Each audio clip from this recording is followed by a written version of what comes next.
If you live near Lancaster, Pennsylvania like me, you probably remember a little over 10 years ago there was a major hailstorm that came through and damaged thousands of vehicles. You can always spot those cars that were damaged when you're driving around town, and today we're going to be working on one of those vehicles. Now we're going to be doing an exterior wash, clay and wax for my customer. I can't do much about the dents, but I can do something about the dirt. And as someone who has a detailing shop, I'm always looking for products that are going to make my life easier. So today, we're going to actually be putting one of the most hyped up soaps on the market to the test to see if it's worth the hype. So today we're going to be detailing this Toyota Highlander that you see behind me, and I've actually detailed this vehicle before for this customer. She purchased this, I believe, at auction. It had some hail damage. She really didn't care about the body. The engine was sound, the interior was clean, had a clean title.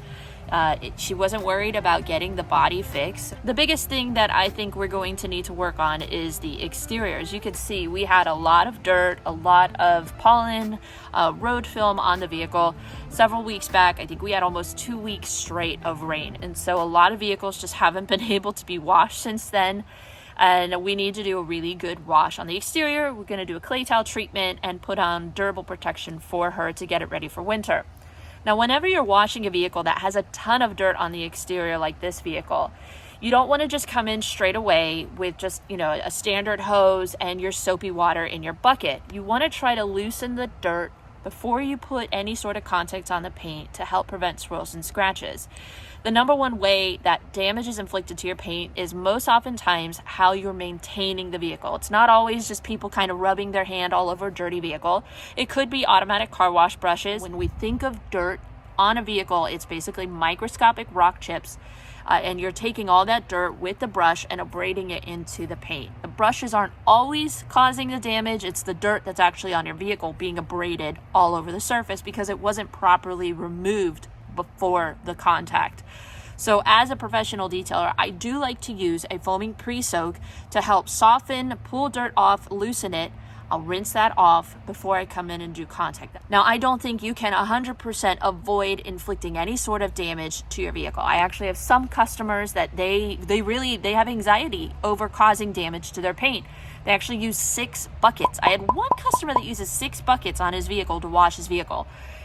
As a detail, I think that's a little overkill, but hey, if it brings him joy and it helps remove anxiety that he might be damaging his paint, go for it. Have 6 buckets. I just prefer to use something like this to remove the dirt before I come in and do the contact. It's a lot easier than 6 buckets. I don't have to go through that much water or have that much anxiety. Now, this is actually the first time that I've used this product. So we're gonna actually be testing this out together to see if this is actually a touchless soap. Sugar-based snow foam. That doesn't mean you eat it or drink it, folks. It's not that kind of sugar. Now, there are some cautions that you want to take with this soap. You don't want to let it dry on there. You don't want to use it on a hot panel. So we've pulled into the shade. We're going to rinse everything off first, just really quick, and we're going to foam her down. So on the back of the bottle, Bilt Hamber has a very detailed description of how to calculate your PIR. Wait, I've got to do math? For those that want to learn how to calculate their PIR, my friend Steve over at Steve Pearson YouTube channel made a fantastic video explaining this in detail. In today's tutorial, we're going to learn how to calculate panel impact ratio, also known as PIR. PIR refers to the percentage of chemical exiting the foam cannon. I had to Google that, folks, because here in America, we really don't talk too much about the PIR, but that's your panel impact ratio. And basically, this is how you would determine how much soap to water you need. I am going to just do this.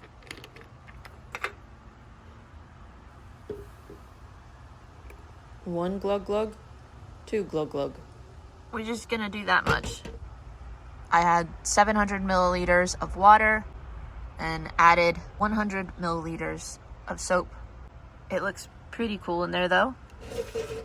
So forgive me if this isn't very calculated. That makes very little sense to me.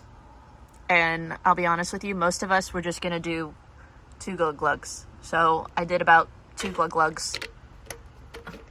Let's go ahead and foam her down. So y'all can see we're gonna do a test spot on this panel We're gonna spray half of this panel down, let it sit for a few minutes, and then pressure wash it off, let it air dry, and see what kind of a dent our touchless soap can make on the dirt. We have nice thick foam that cleans well enough, but you can see it wants to run off as well. All right, now we're just gonna let it sit. So we set a 2-minute timer, went about a minute past that. You can see we do have a lot of dirt in our soap, but when I am looking at the panel, I can see that it looks cleaner. After rinsing, I can see all of the large sediment, road film, and dirt have been removed.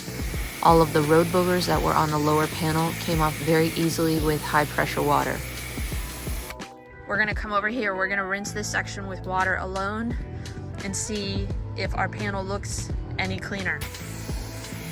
With water alone, you can still see a visible amount of dirt and film on the paint. Our road boogers and tar, they're going to need something more to remove, so you can see a clear difference in where our touchless soap made a big impact at decreasing the amount of dirt on the panel.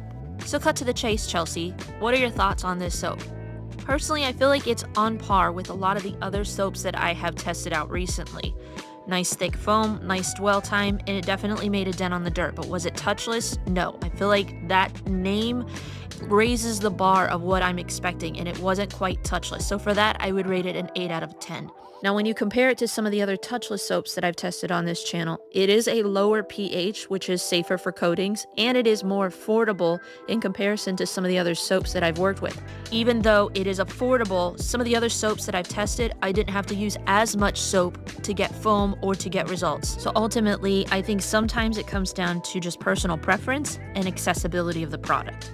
At the end of the day, it is a safe soap to use to wash your vehicles, and it will get the job done. So let's go ahead and do a quick walk around. The heavy dirt was removed. We had a lot of bug guts on our front grille, on our side mirrors. We do have some staining that remains, and that can come off with contact. I would have liked to see that removed, and it's quite possible I should let it sit on there longer than like 3 minutes. It says even up to 10 minutes. We were able to greatly reduce the amount of dirt on the panel. It's not touchless clean though, but it was a really dirty vehicle. And if you have protection on your vehicle, I'm sure this soap will respond differently with protection on it versus nothing. But I can see there's something on this paint. I mean, even removing the dirt, it brought back whatever protection is still here. Not sure if it's what I applied or if it's something the customers applied in the interim. But you can see we still have a lot of film on our glass. They had some magnets. We still have residue around them, but the dirt that was all right here is all gone. So I'm not gonna say it doesn't work to remove dirt to make the wash process safer, but on this level of dirt, it's definitely not touchless. So, am I in love with this product? Considering you have to use quite a bit of it for it to really make a punch, and the fact that it comes with such strong warnings about damaging your surfaces, maybe that's just being transparent and upfront, and maybe I can appreciate that. That way I know going into it, be careful. But I've used other soaps like Koshemi Super Foam or Purist alkaline foaming pre-soak that do just as good of a job with maybe less soap. So I'm not gonna say I don't love it. I'm not gonna say I wouldn't use it. I feel like it's on par with other soaps that I have used that maybe are a little bit more affordable per ounce, considering they said with one bottle you can get like 4 to 5 vehicles out of one bottle. At $15 a bottle, that is about $3 of soap per wash.